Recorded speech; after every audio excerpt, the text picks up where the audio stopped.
اس سے پہلے کہ کوفہ کے لشکر کو رے پر غلبے کے لیے تیار کریں، مکے کی طرف جاؤ اور حسین اور اس کے ساتھیوں کا راستہ روک دو۔ سر انجام سن 61 ہجری قمری میں عمر سعد نے رے کی بادشاہت کے خواب کے تحت ایک انتہائی بڑے لشکر کے ساتھ امام مظلوم اور ان کے قلیل ساتھیوں کا راستہ روک دیا۔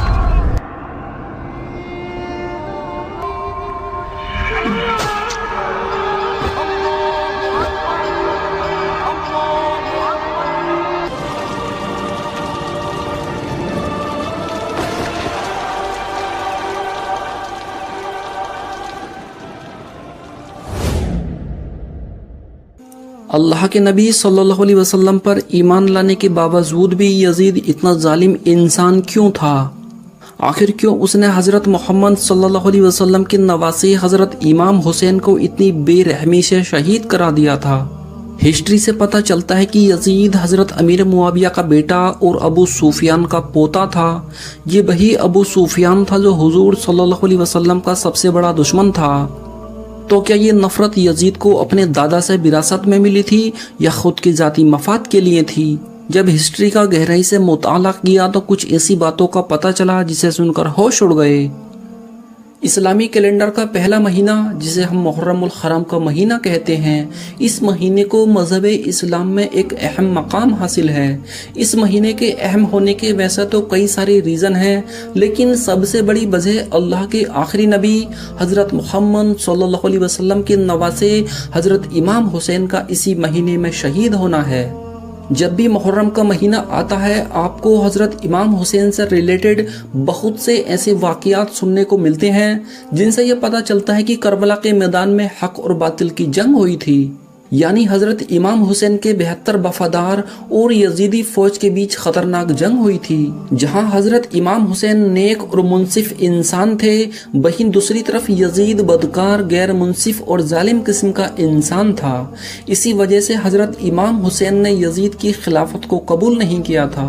اس میں کوئی شک نہیں کہ یزید ایک ظالم انسان تھا، لیکن آج کی ویڈیو میں ان سب سے ہٹ کر ہم آپ کو کچھ ایسی باتیں بتائیں گے جن سے آپ ابھی تک انجان تھے۔ بس آپ سے ایک چھوٹی سی گزارش ہے کہ نئے آنے والے دوست ہمارے چینل کو سبسکرائب ضرور کر دیں اور بیل آئیکن کو دبانا نہ بھولیں۔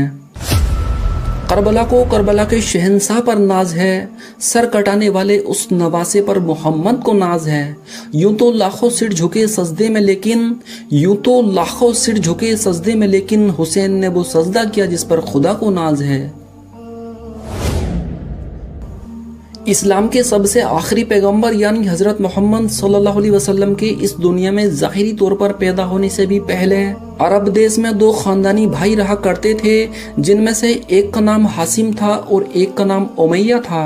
حاسم کے گھر والوں کو ہی اس دور میں اللہ کے گھر یعنی کعبہ شریف کے نظام کو سنبھالنے کی ذمہ داری تھی، یعنی حاسم کے گھر والے ہی کعبہ شریف کے سارے انتظام دیکھا کرتے تھے۔ حاسم بہت نیک انسان تھے، ان کا اخلاق ایسا تھا کہ جو بھی ان سے ایک بار ملا کرتا اس کے دل میں ان کے لیے محبت پیدا ہو جایا کرتی تھی۔ خانہ کعبہ کی ذمہ داری اور نیک انسان ہونے کی وجہ سے حاسم کے پورے عرب میں بہت عزت تھی۔ وہیں دوسری طرف امیہ کا کردار بڑا کڑک تھا، جو بھی اس سے ایک بار ملتا تھا اس سے دوبارہ نہ ملنے کی دعا کیا کرتا تھا، کیونکہ اس کا اخلاق اور لوگوں سے اس کا بات کرنے کا طریقہ بڑا ہی غلط تھا۔ اس وجہ سے اسے کوئی بھی عزت نہیں دیا کرتا تھا۔ امیہ اسی وجہ سے اپنے بھائی حاسم سے حسد کیا کرتا تھا اور اسی وجہ سے امیہ ایسی بہت ساری حرکتیں کیا کرتا تھا جس کی وجہ سے اسے عرب میں حاسم سے بھی زیادہ عزت مل سکے، لیکن وہ اپنے اس مقصد میں کامیاب نہیں ہو پاتا تھا۔ دھیرے دھیرے حاسم اور امیہ کی یہ نفرت بڑھتی چلی گئی، لیکن اس میں کوئی شک نہیں کہ یہ نفرت ایک طرفہ تھی۔ امیہ کی یہ نفرت اتنی خطرناک تھی کہ امیہ کے مرنے کے بعد بھی یہ نفرت قائم رہی۔ جس طرح امیہ حاسم سے نفرت کیا کرتا تھا، اسی طرح امیہ کی آنے والی نسلیں بھی حاسم کی نسلوں سے نفرت کرنے لگیں۔ آگے چل کر جہاں ایک طرف حاسم کا خاندان بنو حاسم کے نام سے مشہور ہوا، وہیں دوسری طرف امیہ کا خاندان بنی امیہ کے نام سے مشہور ہوا، اور پھر بنو حاسم کی چوتھی نسل میں ہی اسلام کے آخری پیغمبر یعنی حضرت محمد صلی اللہ علیہ وسلم کی پیدائش ہوئی۔ جب 40 سال کی عمر میں اللہ کے نبی صلی اللہ علیہ وسلم نے مکہ کے لوگوں کے سامنے اپنی نبوت کا اعلان کیا تو ویسا تو اس میں کوئی شک نہیں کہ مکہ کے سارے لوگ آپ کے خلاف ہو گئے تھے، یعنی مکے کا کوئی بھی انسان آپ کو نبی ماننے کے لیے راضی نہیں تھا۔ لیکن پورے مکے میں سب سے زیادہ کسی کو دکھ ہوا تو وہ بنو امیہ کے خاندان کو ہوا تھا، کیونکہ بنو امیہ کو دکھ اس بات کا تھا کہ ہمارے دشمن خاندان میں ایک نبی کیسے پیدا ہو سکتا ہے۔ اسلام کی ابتدا میں مسلمانوں اور قریش کے درمیان جتنی بھی جنگیں ہوئیں، ان زیادہ تر جنگوں میں مسلمانوں کی فوج کے مقابلے میں دشمن فوج کی طرف سے بنو امیہ کے سردار یعنی ابو سفیان نے حصے پہ سلاری کی تھی۔ مکہ فتح ہونے سے پہلے تک ابو سفیان ہی وہ انسان تھا جس نے مسلمانوں کا سب سے بڑا دشمن ہونے کا کردار نبھایا تھا۔ مکہ فتح ہوتے ہی حضرت ابو سفیان بھی ایمان لے آئے تھے۔ ابو سفیان کے ایمان لانے کے بعد ہی بنو ہاشم اور بنو امیہ کے خاندان کے بیچ کی جو نفرت تھی وہ اب ختم ہو گئی تھی۔ اس کے بعد ابو سفیان نے اپنے پورے خاندان اور ان کے بیٹے امیر معاویہ نے پوری زندگی اسلام کی خدمت میں گزاری تھی۔ لیکن بنو ہاشم اور بنو امیہ کے بیچ کی دشمنی اس وقت ختم ہوئی تھی جب پیارے نبی صلی اللہ علیہ وسلم ظاہری طور پر اس دنیا سے رخصت ہونے کے بالکل قریب تھے۔ حضور صلی اللہ علیہ وسلم کے اس دنیا سے تشریف لے جانے کے بعد بھی حضرت ابو بکر صدیق اور حضرت عمر فاروق اعظم کے دور میں بنو ہاشم اور بنو امیہ کے درمیان سب کچھ ٹھیک ٹھاک چلتا رہا۔ لیکن پھر اچانک تیسرے خلیفہ حضرت عثمان غنی رضی اللہ تعالی عنہ جو کہ خود بنو امیہ سے تعلق رکھتے تھے، ان کی خلافت میں بنو ہاشم اور بنو امیہ کے درمیان رشتے خراب ہو گئے۔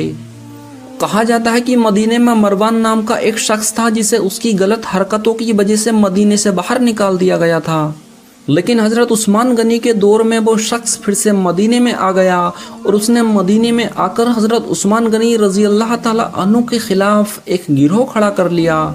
دیکھتے ہی دیکھتے بات بگڑتی چلی گئی اور ایک وقت وہ آیا کہ اسی جھگڑے کی وجہ سے حضرت عثمان غنی کی شہادت ہو گئی۔ حضرت علی کے خلیفہ بنانے کے بعد ابو سفیان کے بیٹے امیر معاویہ نے حضرت علی کے سامنے ایک شرط رکھ دی، اور وہ شرط یہ تھی کہ مسند پر بیٹھنے کے بعد سب سے پہلے آپ حضرت عثمان غنی کے قاتلوں سے بدلہ لیں۔ یہاں آپ کو بتا دیں کہ حضرت امیر معاویہ بھی اس وقت ملک شام کے حکمران تھے جو کہ اسلامی سلطنت کا ہی ایک صوبہ تھا۔ امیر معاویہ کی شرط پر حضرت علی کا یہ کہنا تھا کہ میں ابھی بدلہ نہیں لے سکتا کیونکہ ابھی مدینے کے حالات خراب ہیں، اگر ہم ابھی حضرت عثمان غنی کی شہادت کا بدلہ لیں گے تو مدینے کے حالات اور بھی زیادہ بگڑ جائیں گے، اس لیے پہلے مدینے کے موجودہ حالات کو صحیح ہونے دیا جائے، اس کے بعد عثمان غنی کی شہادت کا بدلہ لیا جائے گا۔ حضرت امیر معاویہ کو یہ بات پسند نہیں آئی اور پھر حضرت علی اور حضرت معاویہ کے درمیان اس بات کو لے کر جھگڑا بڑھتا چلا گیا، اور ان دونوں صحابیوں کے بیچ ہونے والے اختلاف کا سب سے بڑا فائدہ ان منافقوں کو ہوا جو ظاہری طور پر تو مسلمان تھے لیکن اندر سے مسلمانوں کے دشمن تھے۔ ان لوگوں نے اس موقع کا فائدہ اٹھا کر مسلمانوں کو آپس میں ہی لڑا دیا۔ ایک مسلم بھائی کی تلوار اپنے دوسرے مسلم بھائی پر اٹھ چکی تھی۔ حضرت علی کی خلافت کا پورا وقت مدینے کے حالات کو بہتر کرنے میں ہی گزر گیا، اور آخرکار اسی مشغولیت میں حضرت علی کی وفات بھی ہو گئی۔ حضرت علی کی وفات کے فوراً بعد آپ کے بڑے بیٹے حضرت حسن نے خلافت کو سنبھالا، لیکن پھر 6 مہینے کے بعد حضرت حسن نے یہ کہہ کر خلافت کو چھوڑ دیا کہ میں اپنے مسلم بھائیوں کے درمیان جھگڑا کرانے کا ذریعہ نہیں بن سکتا، اور اس طرح حضرت امام حسین کے بڑے بھائی حضرت حسن نے ابو سفیان کے بیٹے حضرت امیر معاویہ سے صلح کر لی۔ اب اس کے بعد امیر معاویہ کے پاس پوری دنیا کی مسلم سلطنت آ چکی تھی۔ لیکن دوستو، امیر معاویہ صحابی رسول اور نیک دل انسان تھے، اسی وجہ سے کسی بھی انسان کو امیر معاویہ کی خلافت سے کوئی بھی دقت اور پریشانی نہیں تھی۔ لیکن جب امیر معاویہ کے بعد ان کا بیٹا یزید تخت پر بیٹھا تو مسلم قوم میں ایک طوفان آ گیا، کیونکہ یزید تو خلافت کے لائق ہی نہیں تھا۔ یزید ہر وہ برے کام کیا کرتا تھا جو اسلامی قانون کے خلاف تھے۔ یزید کے بارے میں بہت سارے اتہاس کار الگ الگ باتیں لکھتے ہیں، کوئی اسے شرابی بتاتا ہے، کوئی اسے زناکار بتاتا ہے، لیکن دوستو ساری باتیں اس بات پر متفق ہیں کہ یزید خلافت کے لائق ہی نہیں تھا، اور یہی وجہ تھی کہ حضرت امام حسین نے یزید کی مخالفت کی۔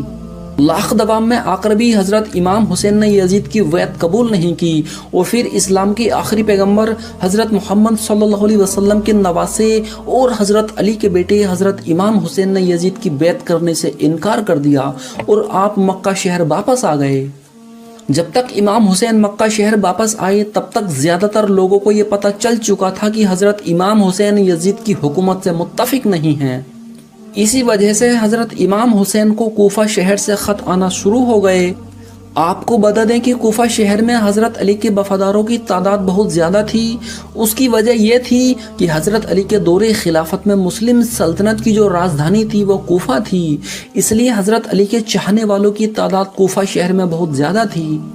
حضرت امام حسین نے دیکھا کہ جب کوفہ شہر سے اس طرح کے بہت سے خط آ رہے ہیں جن میں لکھا ہوا تھا کہ آپ برائے مہربانی کوفہ آ جائیے، یہاں پر ہم آپ کے ساتھ کھڑے ہونے کے لیے تیار ہیں، تو آپ نے کوفہ کا جائزہ لینے کے لیے اپنے چچا جات بھائی یعنی مسلم بن عقیل کو کوفہ شہر کی طرف روانہ کر دیا اور کہا کہ جا کر دیکھیے کوفہ کے حالات کیسے ہیں۔ مسلم بن عقیل جب کوفہ شہر پہنچے تو وہاں کے حالات بہت اچھے تھے۔ پہلے ہی دن مسلم بن عقیل کے ہاتھوں میں ہزاروں لوگوں نے بیعت کی اور دن بہ دن بیعت کرنے والوں کی یہ تعداد بڑھتی چلی گئی۔ آپ کو بتا دیں کہ یہ بیعت حضرت امام حسین کے لیے تھی۔ مسلم بن عقیل نے جب کوفہ شہر کے اتنے اچھے حالات دیکھے تو انہوں نے فوراً حضرت امام حسین کے لیے خط روانہ کر دیا، جس میں انہوں نے لکھا کہ آپ کو بنا وقت ضائع کیے کوفہ آ جانا چاہیے، یہاں آپ کے ساتھ وفاداری کرنے والے بہت سے لوگ موجود ہیں۔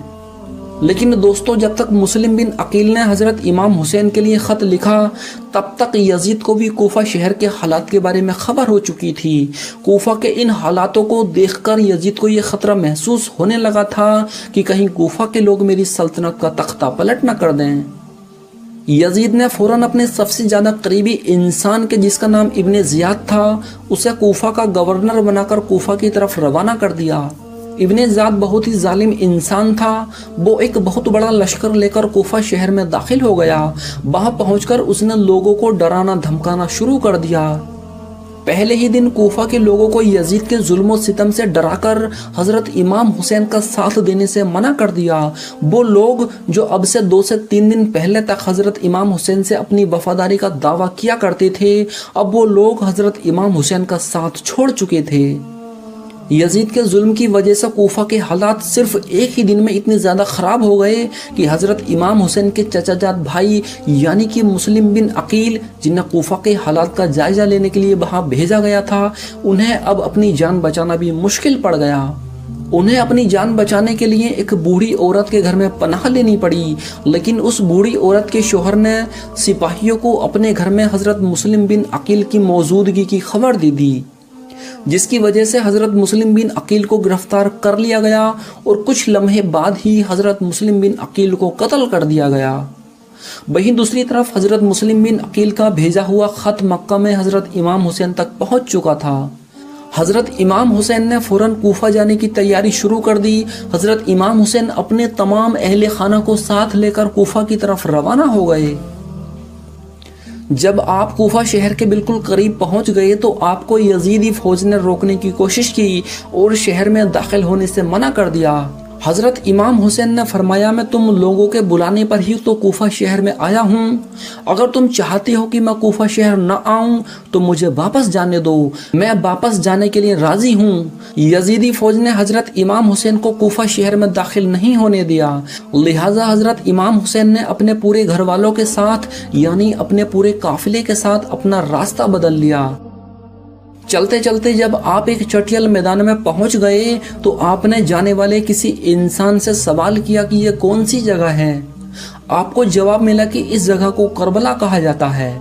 آپ نے اپنے پورے لشکر کو حکم دیا کہ یہیں پر خیمہ لگا دیا جائے، لہٰذا اس طرح حضرت امام حسین کربلا میں پہنچ گئے۔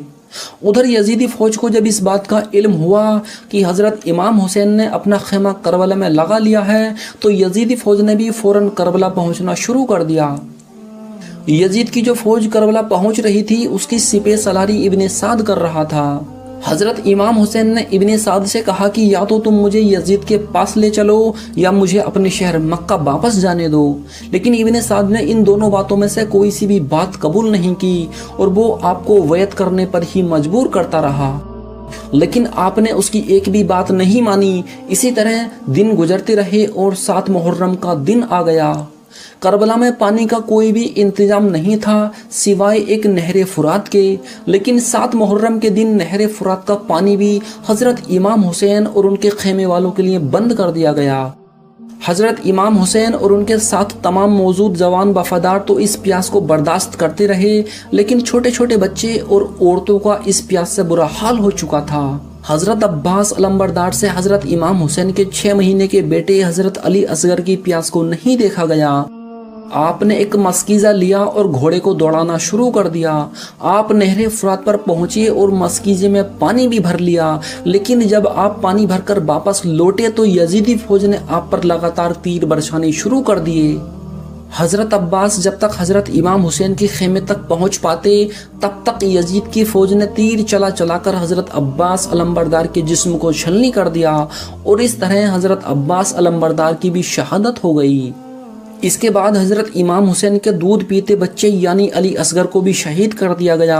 جب تک 9 محرم کی تاریخ آئی تب تک حضرت امام حسین کو یہ یقین ہو چکا تھا کہ یزید کی فوج کا مقصد صرف اور صرف مجھے قتل کرنا ہے، اس کے علاوہ وہ کچھ بھی کرنے کو تیار نہیں ہے۔ اس لیے حضرت امام حسین نے 9 محرم کی رات میں اپنے تمام خیمے والوں کو ایک جگہ اکٹھا کیا اور آپ نے کہا کہ یہ بات تو طے ہو چکی ہے کہ یہاں پر موجود سبھی لوگ 1-2 دن کے اندر شہید کر دیے جائیں گے، اس لیے یہاں موجود آپ میں سے جو بھی ابھی یہاں سے واپس لوٹنا چاہتا ہے وہ لوٹ سکتا ہے۔ حضرت امام حسین نے فوراً خیمے کے اندر جل رہے تمام دیوں کو بجھا دیا اور اندھیرا کرا دیا تاکہ جو بھی جانا چاہے بے جھجک چلا جائے۔ لیکن تھوڑی دیر کے بعد جب دیوں کو دوبارہ جلایا گیا، خیمے میں روشنی ہوئی تو سارے کے سارے لوگ وہیں بیٹھے آنسو بہا رہے تھے، یعنی کوئی بھی حضرت امام حسین کو چھوڑ کر جانے کے لیے تیار نہیں تھا۔ اور آخرکار 10 محرم کا دن آیا۔ حضرت امام حسین اور یزید کی فوج کے بیچ جنگ ہونا شروع ہو گئی، جہاں ایک طرف ایک بہت بڑی فوج تھی، وہیں دوسری طرف حضرت امام حسین کے صرف 72 وفادار لوگ تھے۔ جنگ ہوتی رہی اور ایک ایک کر کے حضرت امام حسین کے وفادار بہادر شہید ہوتے رہے۔